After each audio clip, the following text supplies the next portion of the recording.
Hello friends, कैसे हैं आप सभी लोग। आई होप आप सब लोग बिल्कुल ठीक होंगे। चलिए शुरू करते हैं आज की क्लास। आज की क्लास में डिस्कस करेंगे ईवीएस का मोस्ट इम्पॉर्टेंट टॉपिक जो कि है ब्रेल लिपि। ब्रेल लिपि एक ऐसा टॉपिक है जहां से 1 से 2 नंबर के क्वेश्चन हमेशा एग्जाम में पूछे जाते हैं, तो इम्पॉर्टेंट है आज का टॉपिक। शुरू से लास्ट तक देखिएगा ताकि ब्रेल लिपि से संबंधित जो भी क्वेश्चन आपके एग्जाम में पूछे जाते हैं वो यहाँ पे क्लियर हो जाएं। ठीक है। और अगर चैनल पर नए हैं तो चैनल को सब्सक्राइब कर लीजिएगा, साथ में अपने दोस्तों को भी शेयर कर दीजिएगा ताकि उनको भी हेल्प मिल सके सीटेट एग्जाम के लिए। ठीक है।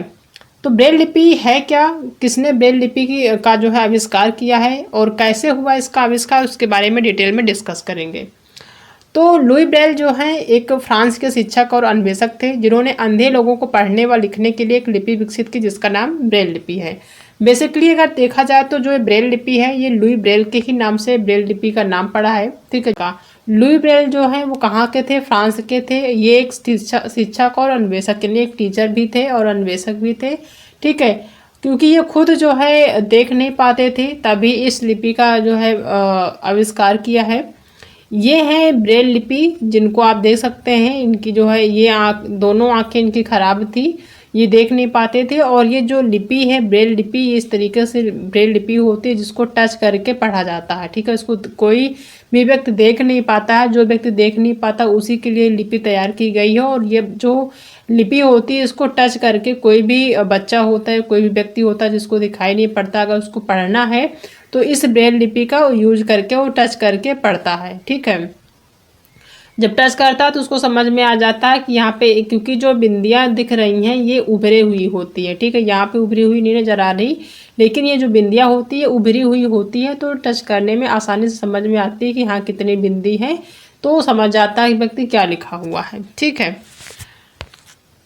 लुई ब्रेल को नेत्रहीनों का मसीहा के नाम से भी जाना जाता है। इनकी ब्रेल प्रणाली आज भी अंधे लोगों के लिए आंखों का कार्य कर रही है, यानी आज के टाइम पे भी जो ब्रेल लिपि है आज भी लोग इस लिपि से पढ़ते हैं जो लोग देख नहीं पाते हैं। लुइस ब्रेल कई बार एग्जाम में या कई बार आपको लुइस ब्रेल भी देखने को मिलेगा। लुई ब्रेल भी मिलता है लेकिन लुइस ब्रेल भी होता है, तो यहाँ पे बिल्कुल परेशान मत होइएगा कि यहाँ लुइस कहाँ से आ गया। ठीक है। लुइस ब्रेल भी है और लुई ब्रेल भी होता है। कई लोग लुइस ब्रेल बोलते हैं, कई लोग जो है लुई ब्रेल बोलते हैं। तो लुइस ब्रेल कहाँ के थे, फ्रांस के थे। 3 साल की उम्र में अपने माता पिता के औजारों से खेलते हुए इनकी आंखों की रोशनी चली गई थी।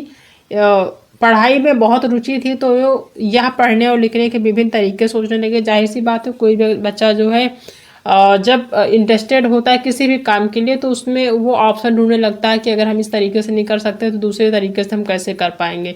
तो वैसे ही इनको पढ़ाई लिखाई में बहुत ही ज़्यादा रुचि थी, तो पढ़ने लिखने के जो है अलग अलग तरीके खोजने लगे थे, सोचने लगे थे। तब एक तरीका निकाला जो बाद में लुइस स्क्रिप्ट के नाम से जाना गया। ठीक है। अंधे होने के बाद भी लुई ब्रेल ने हार नहीं मानी और एक पादरी की मदद से रॉयल इंस्टीट्यूट फॉर ब्लाइंड्स में दाखिला ले लिया। और एक दिन उन्होंने सुना कि कैप्टन चार्ल्स बार्बर ने एक ऐसी लिपि बनाई है जिसे टटोल कर पढ़ा जा सकता है, लेकिन उन्होंने वो लिपि सैनिकों के लिए बनाई थी।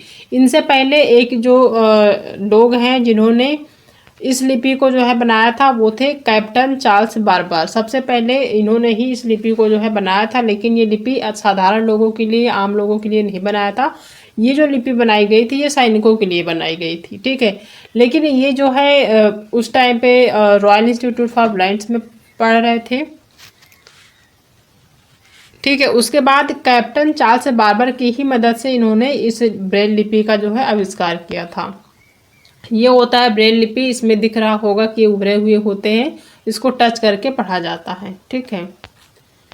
लुई ब्रेल ने उनसे मुलाकात की, किनसे, जो कैप्टन चार्ल्स बार्बर थे उनसे मुलाकात की और उसमें संशोधन किए। और कई संशोधनों के बाद 1832 में उन्होंने 6 बिंदुओं वाली लुई ब्रेल लिपि का आविष्कार किया। दोनों लोगों ने आपस में मिलकर लिपि जो है बनाई है जो कि 6 बिंदुओं वाली थी। कब जो है संशोधन किया था, 1832 में। ठीक है। और बहुत सारे संशोधनों के बाद 1832 में 6 बिंदुओं वाली लुई ब्रेल लिपि का आविष्कार किया। किसने, लुई ब्रेल ने। ठीक है। ब्रेल लिपि एक ऐसी पद्धति जिसका उपयोग अंधे व्यक्ति छू कर प्रयोग में लाते हैं। ब्रेल लिपि से अंधे लोगों की पढ़ाई वेलेंटाइन हाउ नामक लिपि से की जाती है।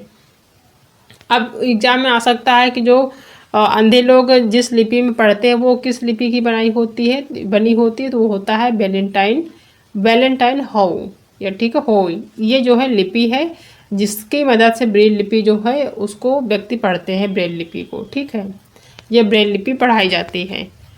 एक मोटे कागज़ पर नुकीली चीज़ से 6 बिंदुओं को उभारा जाता है, फिर उभरे हुए बिंदुओं पर उंगलियों के सहारे स्पर्श करते हुए पढ़ा जाता है, यह ब्रेल लिपि कहलाती है। ठीक, हमने बताया कि जो ब्रेल लिपि होती है 6 बिंदुओं की होती है। यहाँ से एग्जाम में क्वेश्चन पूछा जाता है जो ब्रेल लिपि होती है उसमें कितने बिंदु होते हैं, तो 6 बिंदु होते हैं, 6 बिंदु होते हैं, ठीक है। और ये उभरे हुए होते हैं, बिंदुओं पर उंगलियों के सहारे स्पर्श करते हुए पढ़ा जाता है, यह ब्रेल लिपि कहलाती है, ठीक है। यह स्क्रिप्ट 6 बिंदुओं पर आधारित होती है, हमने बताया 6 बिंदु पर यह पूरी स्क्रिप्ट होती है। इनकी जयंती के उपलक्ष्य में 4 जनवरी को लुई ब्रेल दिवस भी मनाया जाता है। कई बार एग्जाम में पूछा जाता है कि लुई ब्रेल दिवस कब मनाया जाता है, तो ये मनाया जाता है कब, 4 जनवरी को, ठीक है। तो इसमें से 2 नंबर के क्वेश्चन ज़्यादातर पूछे जाते हैं, हालांकि एक ही नंबर पूछा जाता है कि ब्रेल लिपि में कितने बिंदु होते हैं, तो 6 बिंदु होते हैं, ठीक है। इसका आविष्कार किसने किया, तो लुई ब्रेल ने इसका आविष्कार किया है, ठीक है। और इसको टच करके पढ़ा जाता है, तो जितनी चीज़ें हैं यहाँ पे समझ में आ गई होगी आपको। ये जो है कब संशोधन हुआ या कब इसकी जो है शुरुआत हुई, तो 1829 में इस लिपि की जो है आविष्कार किया गया, इस लिपि का, तो ये भी पूछा जा सकता है एग्जाम में, ठीक है।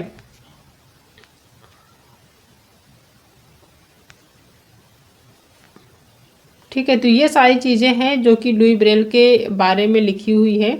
और अगर पूछा जाए कि लुई ब्रेल कहाँ के निवासी थे, इनका संबंध किस देश से था, तो वो है फ्रांस, ठीक है। ये एक फ्रांसीसी व्यक्ति थे।